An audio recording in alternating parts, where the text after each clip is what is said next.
Well, on the Mark Tribe, our next guest is probably jet lagged to the hilt because he just arrived over in Florida from over in the United Kingdom.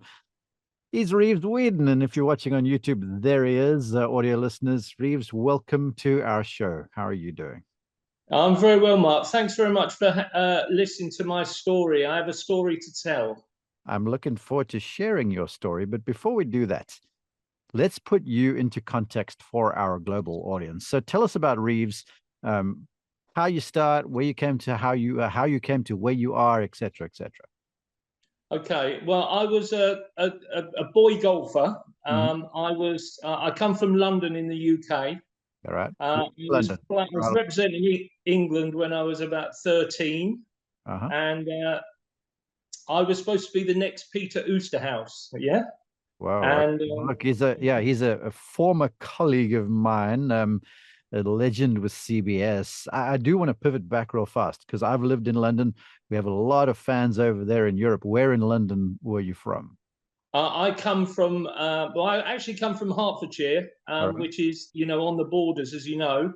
But now I live in East London in Epping Forest with my wife and 3 children. Sensational. I was a young protege, and I played golf, and I played with all the top players: Alasaval, Paul Way, David Guilford, Paul Broados, Monty. They were of my ilk, and I played. I was Great Britain Ireland captain, England captain. Anyway, I was supposed to be something special, although I thought I could always be better. And I kept playing, and then after a while, Mark, I got some back issues. I wasn't playing so well. I was this 6'2" young thing that used to drive his hips forward and separate his upper body from his lower body, and I was used to hitting that persimmon as far as I could and hopefully find it sometimes. But I got some back issues, and because of that, I stopped playing when I was about 20, 21. And then, like all young golf pros, well, of my ilk, I suppose, I never went to school, so I ended up being a salesman for a while. Okay. And then, and when I got about 26, 27, I couldn't take that anymore and turned pro. But didn't turn pro to play because I didn't have much of a back. I turned pro to teach, and before I knew where I was the pro at Hartsbourne Country Club, which was I was the head pro there, which is a members only golf club, which Bernard Hunt, Jeff Hunt, Peter Dawson were members, all Ryder Cup players. Yeah. And I was there for 18, 19 years, teaching the members. We had 800 millionaires that I had to look after, but that was my day job. And in the evening, what I did was that I went home and studied Homer Kelly, Mac O'Grady. Right. I'm one of those guys, and I brought golfing machine into Europe. And then I started developing my own ideas about how to play safer golf, Mark, rather than just trying to boom it up there all the time. And look after your own well-being. And so many of our guests who have been on the show, great instructors like yourself, myself, we've all had watershed moments in our career, maybe as a player, certainly as an instructor. And yours is very much, it sounds like to me, that injury in your back. And what you developed with Weedon's Way, which was previously called the low body swing, I believe it was. That's it. The more I read, the more videos I watched, the more I was like, this is so natural, so athletic, and so protective of the back. So I'm certain that what you were doing, and correct me if I'm wrong, was very much a function of what happened in your career. Am I correct? Yeah, you're correct, Mark. I couldn't play golf without this swing. Yeah. Okay. I'm in decent nick. I'm a 57-year-old man now, but I don't feel it. But my back is an older man's back. Right.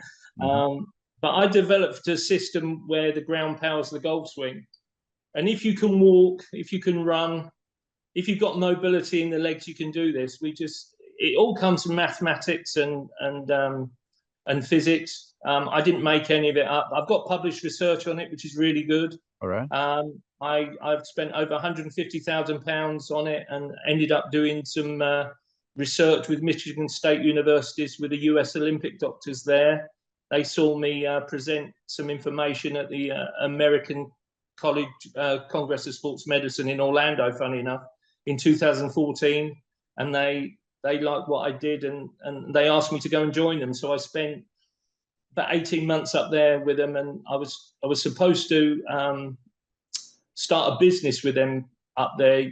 You know, it was going to be the first prevention of injury golf clinic in the world, but unfortunately it never took off. But yeah, I mean, published research is the big thing about this, because with published research, Mark, you don't have to tell any lies. No. It's all truth, and yeah, I mean, it's very good. It creates the kinetic chain. Well, there you go. Here's what our challenge as a golf instructor is, and the teachers, instructors, coaches listening to this will probably agree. And then for the students, they will hear what we have to say. And we've got to take a concept, something cerebral, make it understandable, applicable, and then turn it into some sort of feel that golfers can then parlay into, you know, more control, better scores and such. And as I watched your videos and stuff, and as I fiddled some watching your videos, because I'm a golf nerd that way, right? And so I'm copying you, and I'm like, you know what? He's so right, because the pivot, you know, there's got to be leverage underneath, and the legs can act like shock absorbers and afford, you know, no twisting and torquing and stress on the back, where everyone's like, well, look at the old timers, they raise the heel, they're planting it again, and we're seeing this again, but just in your flexion and extension of the legs. I'm like, this stuff's all happening, and it's way more stable. Now, look, that's me teeing you up to do what you do, please. Yeah. Okay. Well, thanks, Mark. You did a good job.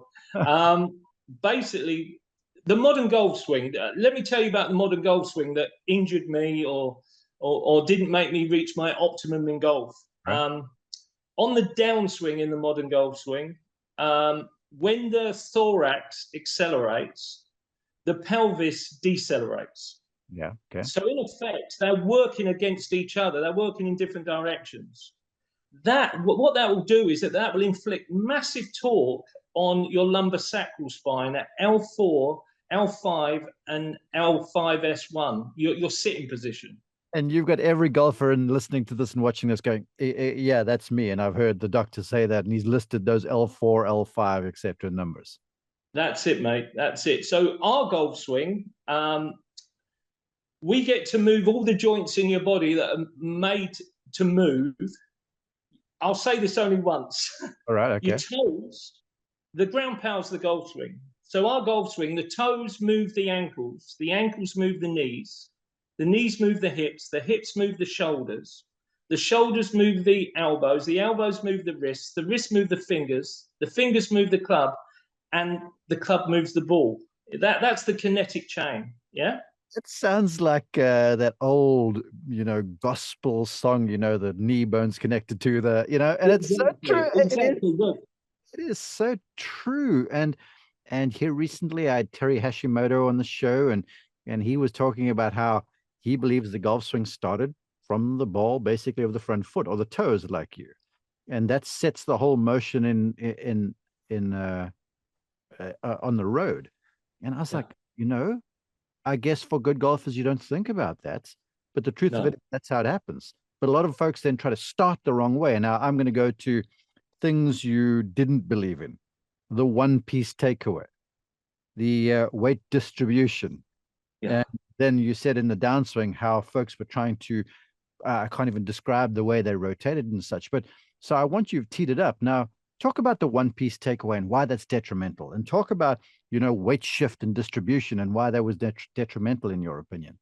Yeah, well, I mean, just to go back to our swing quickly, Mark, and then I'll go on to the one piece. Because we've created this transverse pivot, this toe to heel, heel to toe backswing,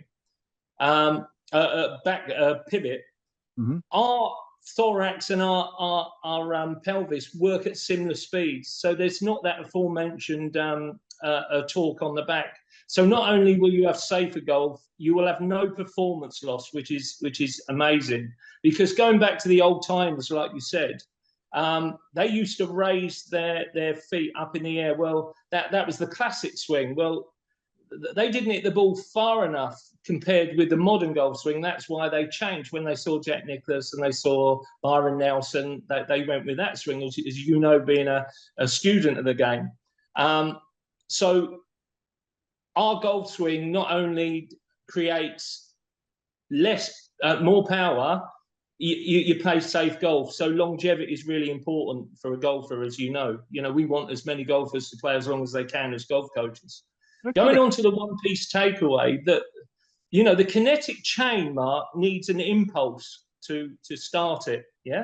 Mm-hmm. So it needs a push, needs something to push on.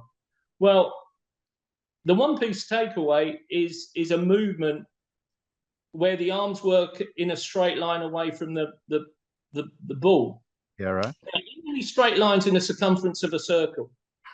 All I'm trying to say there, Mark, is if you talk to a neophyte or someone who never played golf before, but they saw a golf swing, and you ask them to say what geometric shape the golf swing was, they would probably say it was a curvature, elliptic, or they would say that there was some kind of circle to it or some kind of curvature to it.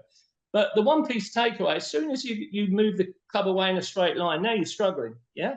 And also your kinetic chain is gone because there's no connection with the ground initially, because you moved the chain too far in the link. So the one-piece takeaway is stopping people achieve the power that they want in a golf swing. And here's a personal anecdote, you know, instructor deep down, but a former player. You know, I grew up in South Africa. We didn't have lots of golf television. Everything I knew, I learned from reading. I had like one lesson as a kid from our local pro, and that was probably something mundane, like, you know, keep your rhythm sound or something like that. But so I was voracious, read everything. And I, to this day, remember, you know, Jack Nicklaus, low and slow, and build a wide backswing. Yeah, I built a wide backswing, but the next thing I'd shifted myself so far in behind the thing, I was forcing myself to have to shift back to the left-hand side. And yours truly is a left-hander. And do you think I was the biggest pull late clubhead block hitter you've ever imagined? I was, okay? Because I was trying to get like one piece wide away from the ball. Nothing against Mr. Nicklaus. You know, he moved like you described with your Weedon's way. He just kept the width in the arm swing correct. And I think, you know, once again, like my mission is to help people to understand stuff better, not just hear stuff. And what you described there is so easy to understand and then apply.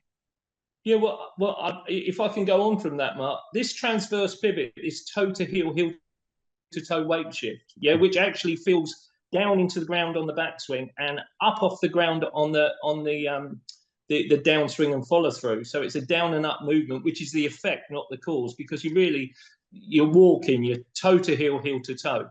Mm-hmm. That creates a real deep pivot. So what we're looking for in our golf swing is depth rather than width. Yeah. Okay. So the nice thing about our pivot, this transverse pivot, is that the arms can now follow the golf swing, the body. So the arms and golf club are always inside the line. So there's never that it will get trapped behind you, because it's always in front of you. Yeah. It's the conservation of angular momentum. The club is just orbiting the rotation of the body. Yeah. Yeah. So there's a lot of physics around it. Yeah. And what I'm hearing too, and I'm thinking for the fans listening, they're like, yeah, you know, my teacher was telling me to try and get my arms deeper. And then the other guys, yeah, my teacher was telling me to get my trail butt cheek behind me more. I'm like, yeah, well, if you listen to what Reeves is having to say, he's hitting two birds with one stone over there. Well, yeah, a low moment of inertia. So if you think your arms follow your body, if you think that the body controls everything and the arms follow the body, that will create a low moment of inertia, which will create a large, high angular velocity, which is what we're looking for in a golf swing. All this width and all this, you know, dissecting the arms away from the body, pushing them away, creates a high moment of inertia and a low angular velocity, which is really the opposite of what we're looking for. So our organic swing, which is researched, you know, I mean, it's probably the only research golf swing in the world which has got published, you know, which is published. Weedon's way not only creates safe golf, it creates a powerful golf swing that you will probably create the optimum golf shot by the opposite of what you're told. I always say to my lessons, if it makes sense, don't believe it. Yeah. Yeah, I hear you. As you described this, I've got it in my head, and I've wanted to buy one for the longest time. And I think you've now become my impetus to go to Amazon after our call. Um, do you know those Japanese drums? It's like a Yeah. stick with a drum on the top with the two beads that hang down Yeah, on the yeah, outside of yeah, it. yeah, yeah. And you just twist that thing back and forth, and then the beads start lining up, angular momentum, and That's it. they strike the vellum on either side of it. And you can make this go fast or slow. And I'm listening to you talking about the transverse pivot, how the legs drive this thing, and there's a centrality to it where I can see how, you know, the arms would swing on the pivot and there would be depth. Then as you change direction, they just swing back around like that little Japanese drum. I don't know the name for it. Maybe folks listening can help me out. Am I on the right track? Yes, well, you're left. You know what you need to understand. Our pivot allows your arms to stay underneath your shoulders. Okay. That's where they live, by the way. Your arms always below your shoulders. Well, Not now. apart from in the bar on a Saturday night, they get raised a bit. But so this transverse pivot, the left arm and the arm stay below the shoulders. So I daily turn Ferris wheels into roundabouts, yeah?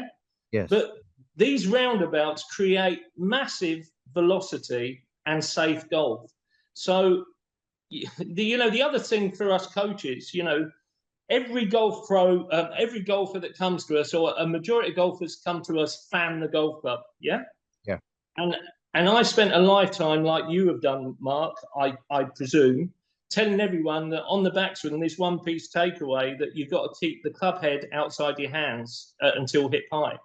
I've been that guy. Our pivot, our transverse pivot allows you to fan the hell out of it if you want. Yeah. As long as there's loft on the golf swing, on the backswing, like the club face always points to the sky, as what Mr. Kelly said, Homer Kelly in the golfing machine, that on the backswing, the golf club face is always in a state of opening. And on the downswing, impact and follow through, it's always in a state of closure. Now, with our pivot, you're allowed to, it's so much easier to change the pivot to change the golf swing than to change your arms and hands and then have a problem with the pivot anyway. So it's pretty, it's simple. In one lesson, Mark, we can get slicers into drawers straight away by just getting them to understand that the mass controls the muscle, that the pivot allows the club face to open if you let it, and then we're looking for depth rather than width. Okay. All of the wrist alignment police ears perked up a little bit ago, and all the folks who are like trying to reduce the rate of closure through contact, you know, there's that brigade that's occupying the internet right now. They're all like, go, and they're wanting to switch this thing off. So I want you to say to them, because I'm sort of with you, I understand the motion of it. And when I began as an instructor, I was fortunate to learn a little bit from John Jacobs, you know, Yeah. and you know, I always remember rocking and blocking, and then how the club face, and he talked about the factors that influenced ball flight and stuff like that. So I learned that way, and I was very much Hogan-esque in that I liked the club face to feel like a door on a hinge, to slam shut. So if it was open, you could close something. But we live in the era now where everyone's going from closed to open, and I'm seeing more and more back injuries a la Will Zalatoris because they're having to tilt so much to square off the shut club face. So totally agree. I'm going to let you have the floor now. Well, you know, we've taken the side bend out of the golf swing. Yeah. Okay. Mm-hmm. Look, if Mark and Reeves were commissioned to create a mechanical pivot, if we were commissioned, you know, we were going to pay money to build a pivot, a single axis turning around itself, would we put two legs on it? Well, No. we wouldn't. We wouldn't. We would just and then if you understand that the center of the golf swing for right-handers is the left, where the left shoulder's connected to the left arm. Why would you ever want to load up on your right side? Number one, that on the downswing you've got to put side bend, which is really detrimental to your health. And secondly,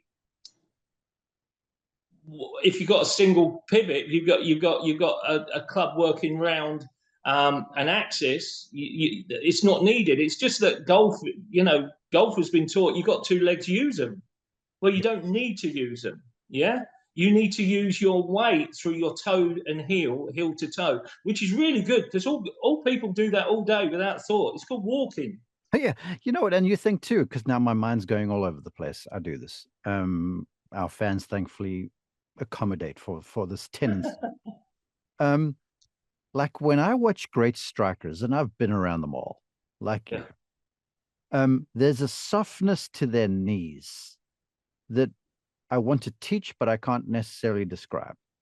There's no rigidity ever. It never looks like they're fighting against the legwork, if that makes sense to me. Yeah, of course. Like I think of a Bernard Langer. Aesthetically, it's not the prettiest action in the world, but he will drive it up a gnat's rear end. He's that accurate. And the legs underneath are so soft. And I can see how he is essentially lowering the club by the leg and knee flexion and extension, as opposed to tilting in the spine to bottom that club out at the bottom of the arc. Do you agree? Yeah, I totally agree, Mark. I totally agree. I think the elephant's in the room. Yeah. I think you look at these golfers with, you go back to, Bernard Langer, you look at Lee Trevino, look, all these people with short, deep swings.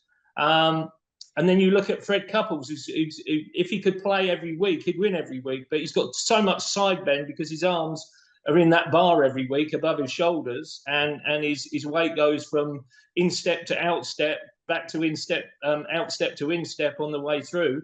I mean, if we could get Mr. Couples and we could get him to pivot a bit more like Mr. Trevino, I think we would have well, I mean, he's a very successful man, but he'd keep winning now.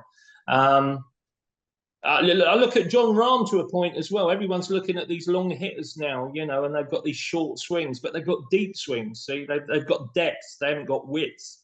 I think what your listeners need to understand from the scientific point, depth creates width. Yeah.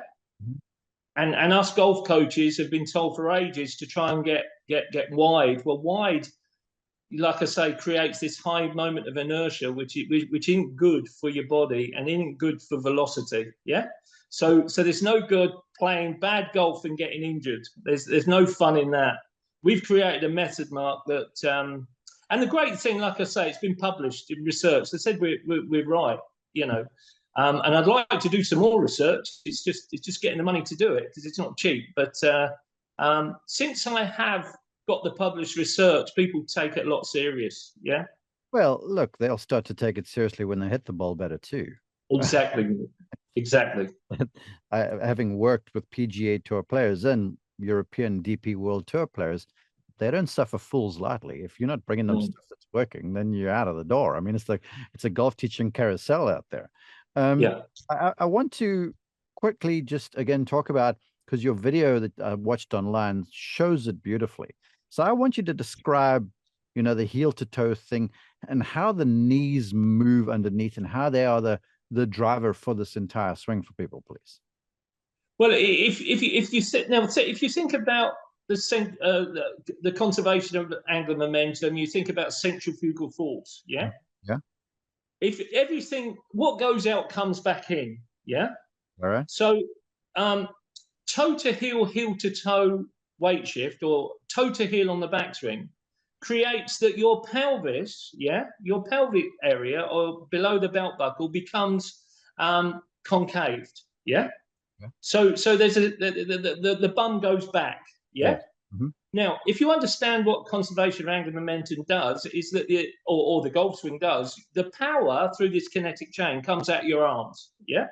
Okay. And it comes out your arms and it feeds in to the golf club. Yes. Because the arms don't create the power, they receive it. That's why all these top players hit the ball so far.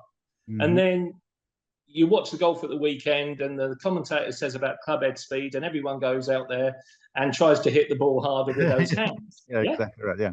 So if you think about the arms, this kinetic chain, toe to heel to toe, weight shift, which goes ankles, knees, hips, shoulders, arms, club, ball. Yeah.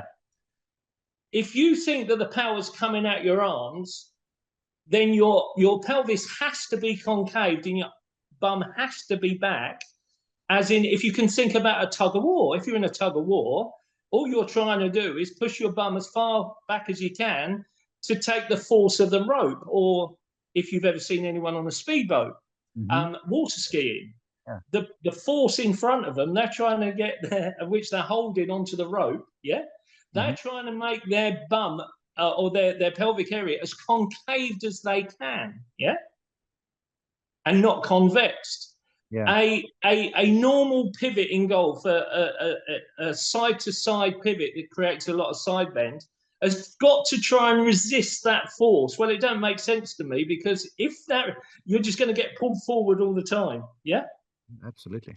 Hey, along those lines, and I'm imagining and I'm seeing it too, and I'm kind of twisting in my seat a little bit here too. And as I'm on my seat, I'm moving my butt cheeks around the place. By driving and kind of bending or straightening my trail leg and bending my forward leg. That's it. Is it as simple as that? It is simple. It is simple as that. I mean, I always say to my customers, my clients, you've got to come out of golf. All I want them to do is flex and extend their legs. I'll get up, Mark. Right. Yeah, I'll just flex and extend their legs. Yeah. If we can flex and extend those legs, those hips and shoulders will move, as a result of that. Now, the problem is, especially older men who probably haven't been on the dance floor for a while, is that they've still got golf in their mind. So when I ask them to flex and extend their legs, they're doing some kind of lap dancing thing with their pelvis because they think golf. But a bit like what you just said there in your seat, if you just flex and extend your legs, your hips and shoulders, will move as a result of it. So behind the ball in our golf swing is where the right shoulder goes behind your head. Yeah. Now you see me, now you don't. Yeah. It's not behind the ball over by the right foot. Yeah. It's literally a big rotation. Like I say, I just teach Ferris wheels roundabouts all day. Yeah. And they just hit these lovely draw shots. That's a beautiful description. I might sound a bit Homer Kelly-ish now. Yes. But after our broadcast season last year in 2022, I had a few months off in the fall, and my game was in absolute tatters. I mean, I couldn't hit the broadside of a barn. I couldn't, when I was playing, I could pitch the ball really well. I was borderline yippy doing that stuff too, because it was so like hit the ball kind of thing. And then I remember somewhere from one or other instructor I've interviewed, might have been Lynn Blake, and he talked about, starting the swing with the body and allowing the arms to respond and then the hands to respond, going back and coming down. I couldn't get this. I could not start my backswing without wanting to drag the club away from the thing with my hands. So when I started to go, okay, from the middle and into the arms and then starting the way down, all of a sudden I was landing in the right place with the club every single time. But it took a whole lot of doing. I think because I was trying to just do it with my thorax, as you're describing, as opposed to using my legs as a bit of a trigger underneath it. So I was just practicing pitch shots. And then what I felt like was a whole lot of knee movement. When I watched on video, it wasn't as much as what it felt. It's just my legs must have been that plugged into the ground underneath me. There was no freedom of motion. Are you getting where I'm going here? Yeah, of course. Yeah. I'm with you. I mean, I do this all day. I mean, I always say to people, they say, "Oh, I'm pitching the ball. Do I still use my legs?" And I say to them, well, if you're going to throw a ball underarm as far as you can, say 30 yards, and you're going to just chuck a ball 3 yards, do you stop using your legs? You don't. You just do it smaller. So I mean, everything needs. See, this is the problem why people chili dip. Or that they thin it or they fluff it, because there's not enough power coming to the club face. Yeah. Huh? So the arms then, so the kinetic chain is really powerful. And it's powerful not only in word, it's powerful in context of doing. The arms receive the power. Yeah. They don't create the power. Yeah. So this is why I've got a, big thing. I haven't got a big thing, but, even when chipping the ball, which is shorter than a pitch, as you know, I still get people to use their legs because it's always nice to have a fifth or sixth gear in the car, even if you're not going to use it. Yeah, So exactly. remember, Mark, and I'm telling you what you already know, the arms receive the power. So the power comes from below because it needs an impulse. It needs something to push against. And that's why you're chipping so well, because you are actually, there's a force coming through to your arms into the golf club rather than you trying to create it there. I gave a lecture. It wasn't a lecture. I was lecturing somebody because I was aggravated. and And I was contending that I feel like tension is the biggest wrecker of a golf swing in the game. And it truly is, because you break down the ability for the club to swing. And the next Yeah. thing, having to propel it instead of you saying the arms being transmitted, just transmitting power. And it's that crazy thing when you try and get there, you cannot.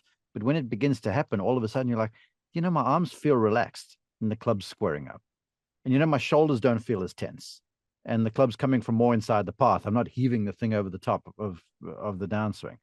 Because if you are using your legs underneath, the arms then, to your point, begin to respond and react and almost get swung around their arc just by the movement of your legs and by extension your torso. Yeah. Well, answering your question about, I mean, you've taught major champions, as I know, and top players. All those top players use a really powerful source called gravity. Yeah. Mm-hmm. And our research says that 10% of shots, you'd improve your shots 10% if you just grabbed onto gravity, which comes from nothing, by the way. I'd love to sell pots at this live tour up at Orange County this week. I think I'd sell a fortune, at $10 a go. But yeah, gravity is a great thing. Now, you can't use gravity if you're using the one you can. You can't use gravity if there's no impulse, if there's no force to start with. Yeah. Remember, if you start your arms first, my arms don't move in the backswing. My legs move my hips to move my shoulders to move my arms. Yeah. And all my customers do that. Now, like I say, if you move your arms first, then the link's gone. And then what you have to do is that you have to start pulling it and chucking it from the top. If you've got this force, which, like I say, is below you, I always say to people, do you know why you've got spikes in your shoes? Yeah. You've got spikes in your shoes to get into the ground more. I mean, I can't work out these manufacturers who are giving you slippers, because I'm sure Rory and John Rahm don't use slippers. They want the biggest spikes they can, because that's their power source. That's what gets this body going and creates this angular velocity that hits the ball miles. So I just think when you pull what we do for a living back to pure mathematics and physics, I just think it's a lot easier. And this transverse pivot is just, I can't work out why everyone doesn't want to do it, but there you go. I'm calling for a different hymn sheet at the moment, mate. Yeah. I'm with you, and I'm completely on that hymn sheet. Now, you know me, I'm very much about introducing bright minds like yourself and exposing them and letting you share your insights. But I'm a big one on folks getting it. I can understand, I can believe that people are like, I'm going to go and try this. But you've used the term transverse pivot a couple of times. So please explain your impressions of what the transverse pivot is, so that folks don't get themselves all confused. Okay, well, most golfers are, I'm a PGA Pro, for British PGA, and I used to, teach the teachers how to teach for them, so I know their template. What I'm saying to you is that because you've got two legs, the pivot you're probably going to get from your local pro is going to be more of a frontal pivot, more of a sagittal pivot, more of a instep to outstep. So everything's working side to side, yeah? And then you're going to start driving their hips and trying to drop that club in, back on the sweet spot plane on the way down, on the right forearm. So this side-to-side movement creates a lot of early release of your hips. Everything gets pulled forward, makes you come over the top of the ball. Well, our transverse pivot, everything goes this way and that way. So I don't know if you can see this on the YouTube, but I'll do this thing. Our weight goes toe to heel, heel to toe. Yeah. So everything works back, front to back, not side to side. It not only is it powerful, it's what you do every day, folks. It's you walk toe to heel, heel to toe. It's what you do. Your body's good at it. Yeah. Please use it. I'm completely on board. I want you to clear something up for me. I've talked with a number of power golfers, and Brooks Koepka springs to mind because he was on the show, ways back, and he always talked about driving off his trail leg. And when he said that to me, I was like, oh, I was cringing. Lo and behold, knee injury shows up a couple seasons later. When you were doing that there, I'm thinking of the trail leg. I can see your body pivoting like that. It's not like that trail leg's really doing anything. It's just kind of following the lead of the lead side on the way down. Am I crazy in my assumption and assessment? At the top of the backswing in our golf swing, there's no weight on that right leg. There's a minimal on the right heel. Yeah. Minimal. Yeah, everything's left-sided. Everything's working around the center of your golf swing on that left shoulder for the right-handed golfer.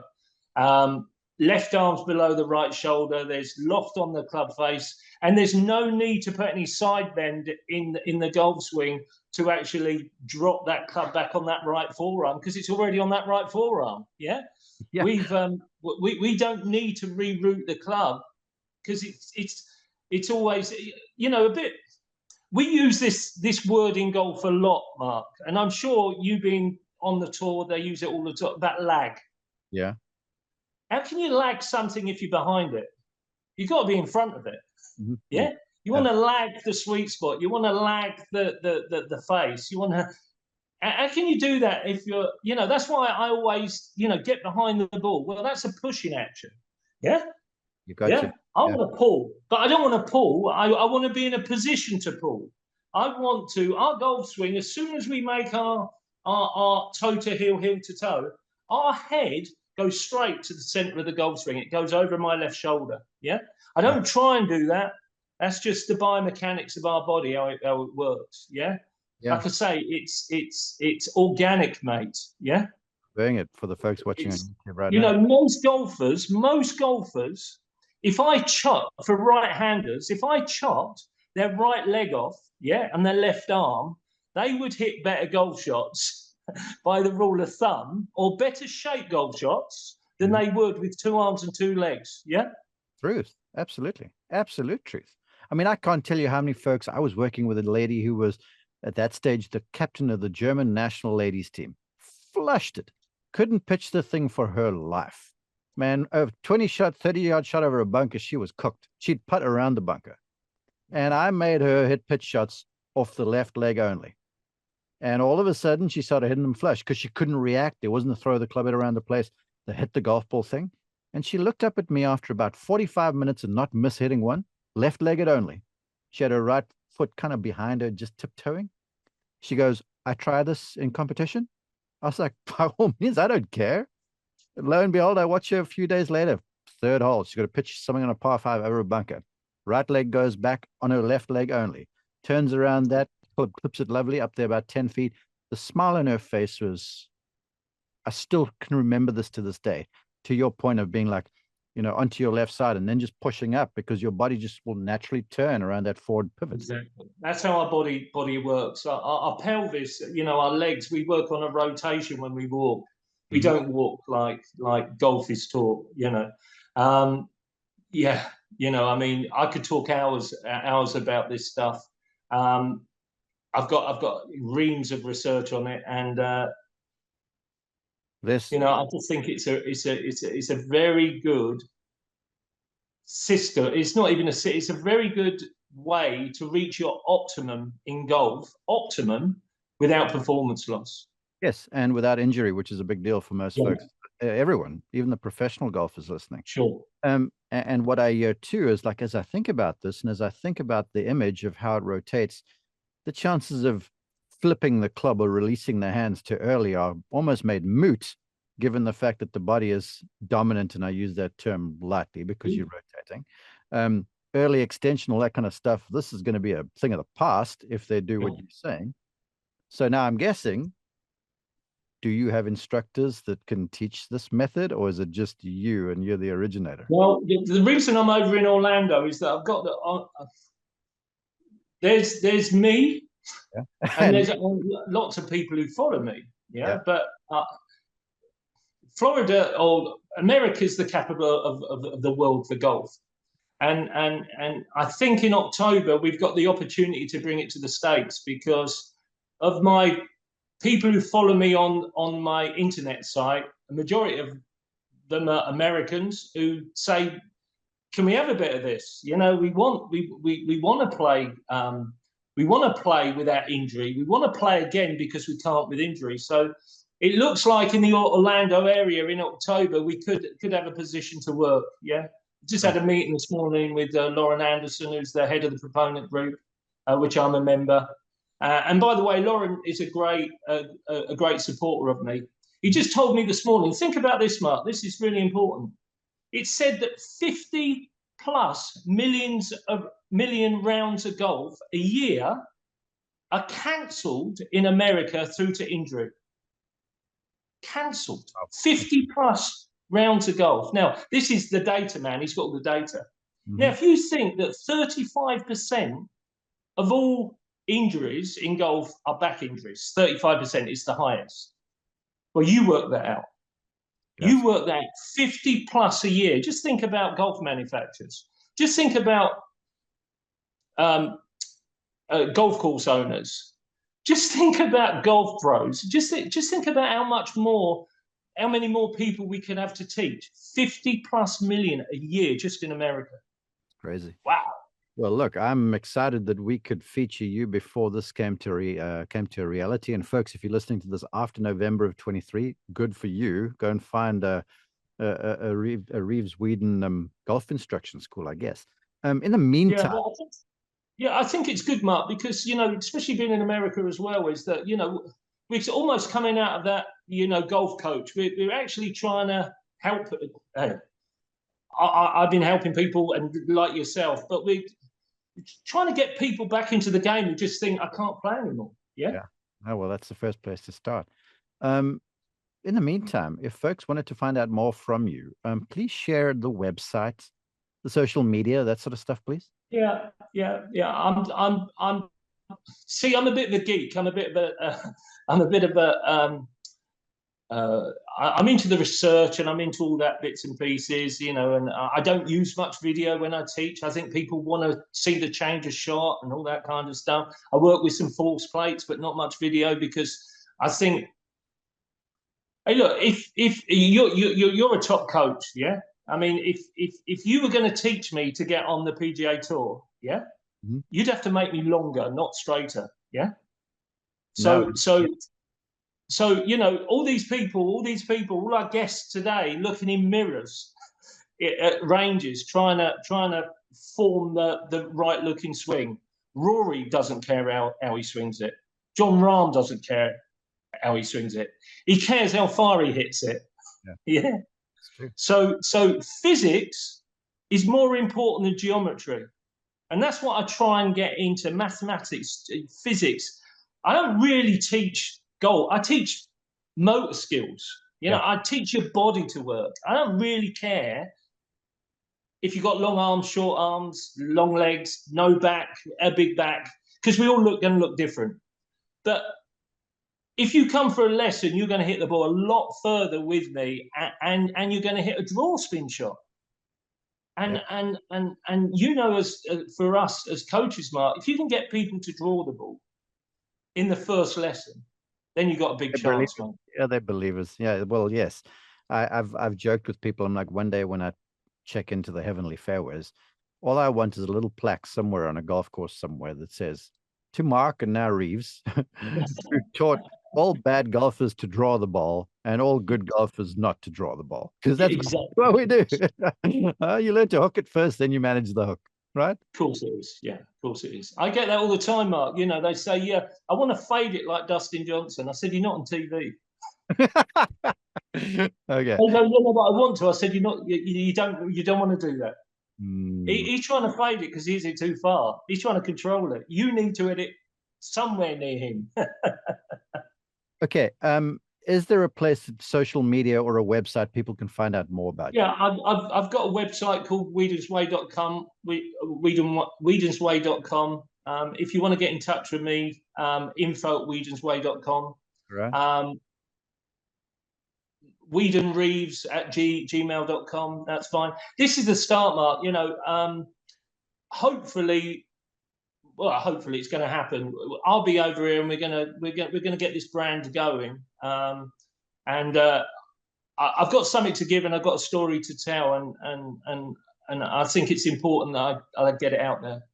And I am very excited that we were able to be with you at the outset of releasing all of this thing. What you're saying is logical, it's factual, as you point out, and it's going to be productive. And I'm big on golfers doing golf better, because then our game grows. I'm big on golfers staying injury free, because whenever I'm asked to opine about one or other event, or here's this new player on tour, what do you think? I'm like, well, first off, if he can stay injury free, then he's got a bright future. But there's always that underlying thing that no one wants to address. But injury is a real part of it. You've shared that information. So don't forget us when you're a superstar, please, although you are a superstar in my book already. Thanks for joining us. That's lovely, Mark. Thanks very much for the time. I really enjoyed it. Thank you.